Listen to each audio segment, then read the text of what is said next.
Five principle of pharmacy किसी भी pharmacy store या डिस्पेंसिंग काउंटर को प्रॉपर रन कराने के लिए काफ़ी हेल्प करता है, जिसमें पहला प्रिंसिपल है फीफो।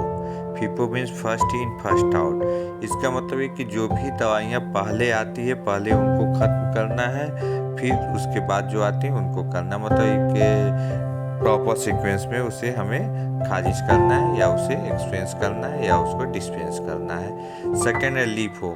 लीफो का full form less in life first out, मतलब जिसकी लाइफ कम है, मतलब एक्सपायरी डेट नज़दीक है, उसको पहले ख़त्म करना है, उसको पहले यूज़ करना है, और जिसकी लाइफ ज़्यादा है उसको बाद में यूज़ करना है। मतलब फीफो और लीफो कुल मिलाकर एक्सपायरी से ही रिलेटेड है कि एक्सपायरी डेट जिसकी पहले पहले मुझे उस दवा को एक्सपेंस करना है या डिस्पेंस करना है, और जिसकी लाइफ ज़्यादा है उसको बाद में करना है। मतलब 3 महीने के अंदर की एक्सपायरी की दवा सबसे पहले ख़त्म करना है। अगर वो नहीं हमारे यहाँ यूज हो पा रहा है हमारे सेंटर पर, तो नीचे के सेंटर पर हमें यूज कर लेना है या उसे हमें वापस कर देना है। फिर थर्ड प्रिंसिपल आता है LASA, look like sound like. इसका शाब्दिक अर्थ मतलब जो देखने में एक जैसा हो और जिसका प्रोनाउंसिएशन या उच्चारण एक जैसा हो। ये बहुत ही इम्पोर्टेंट होता है खासकर डिस्पेंसिंग काउंटर के लिए, कि जो देखने में एक जैसी जो दवाइयाँ उनको अलग अलग रखा जाता है, या जिसका प्रोनाउंसिएशन या जिसका उच्चारण एक जैसा हो उसको अलग अलग रखना चाहिए। उसका रीजन ये है कि अगर देखने में एक जैसी हो, एग्जाम्पल मेटफॉर्मिन और पैरासीटामोल एक जैसी अगर एक जगह रखा रहे तो मेटफॉर्मिन की जगह पैरासीटामोल दे देते हैं, या पैरासीटामोल मेटफॉर्मिन गलती बस दे देता है। तो जो एक जैसी दवाइयाँ दिखने में है उसको अलग अलग रखना चाहिए ताकि गलतियाँ ना हो। और प्रोनाउंसिएशन अगर एक जैसा है उसका करीब करीब, तो उसको भी हमें अलग अलग रखना चाहिए। जैसे डाइसाइक्लोमिन और डॉक्सीसाइक्लिन दोनों का प्रोनाउंसिएशन एक जैसा है, तो इन दोनों दवाइयों को अलग अलग रखना चाहिए। इस तरह के जिसका प्रोनाउंसिएशन उच्चारण एक जैसा है उसको उन दवाइयों को अलग अलग रखना चाहिए ताकि गलतियां ना हो, डिस्पेंसिंग प्रॉपर वे में हो सके। फिर बहुत ही इंपॉर्टेंट है वेट एनालिसिस, वाइटल, इसेंशियल, डिजाइबल। ये इम्पॉर्टेंट चीज़ है, इसको समझने की काफ़ी ज़रूरत पड़ता है। हमारे पास जो भी दवाइयाँ उपलब्ध है गवर्नमेंट द्वारा पब्लिक हेल्थ सेक्टर में, उसको हम 3 कैटेगरी में डिवाइड कर सकते हैं। पहला वाइटल, दूसरा इसेंशियल, तीसरा डिजाइबल। वाइटल वो दवाइयाँ होती हैं जो कि बहुत ही ज़रूरत होती है, हालांकि पूरी मेडिसिन का मात्र 10% होती हैं, लेकिन बहुत ही इम्पॉर्टेंट दवाइयाँ होती हैं, उसके बिना काम नहीं चल सकता है। उसका स्टॉक आउट एकदम 0% रखना चाहिए कि उसका स्टॉक आउट कभी भी ना हो सके। जैसे इमरजेंसी दवाइयाँ, आपका सॉर्बिट्रेट का कोई सब्स्टिट्यूट नहीं होता। अगर कार्डियक पेशेंट आता है तो वो सॉर्बिट्रेट की बहुत ही ज़रूरत पड़ती है। हायर सेंटर में आपका CSC PSC में जैसे आपका डोपामिन हुआ, नॉरेड हुआ, इन सब दवाइयों का कोई भी सब्स्टिट्यूट नहीं होता है, इसलिए ये बहुत ही इंपॉर्टेंट दवा होती हैं। ये पूरी दवाइयों का सिर्फ 10% होता है, लेकिन ये काफ़ी इंपॉर्टेंट दवाइयाँ होती हैं, इनका स्टॉक आउट शॉर्टेज कभी भी नहीं होना चाहिए। फिर आता है इसका इसेंशियल दवाइयाँ वो होती हैं, मेडिसिन्स वो होते हैं जो हमारे पूरी जो दवाइयाँ होती हैं उसका करीब 40% ये कवर करते हैं। 40% दवाइयाँ करीब आपके इसेंशियल होती हैं। इनका इम्पोर्टेंस ये होता है कि ये थोड़े समय के लिए इनका सब्स्टिट्यूट दिया जा सकता है 1-2 दिन के लिए। अगर 1-2 दिन के लिए या 2-4-5 दिन के लिए अगर ये दवाइयाँ स्टॉक आउट होती हैं तो इनसे अल्टरनेटिव में काम चलाया जा सकता है। जैसे एग्जांपल BP की दवा, शुगर की दवा, तो BP और शुगर के कई साल्ट हम लोग के स्टोर में या हम लोग के डिस्पेंसिंग में अवेलेबल होते हैं। तो मान लीजिए आपका मेटफॉर्मिन किसी कारणवश नहीं है तो उसके जगह पर दूसरा साल्ट जैसे जिमिक्वाराइड वगैरह हम दे सकते हैं, और ये कह सकते हैं कि 1-2 दिन में आ जाएगा, फिर आप आकर ले लीजिए। उसी तरह BP की भी कई दवाइयाँ हैं।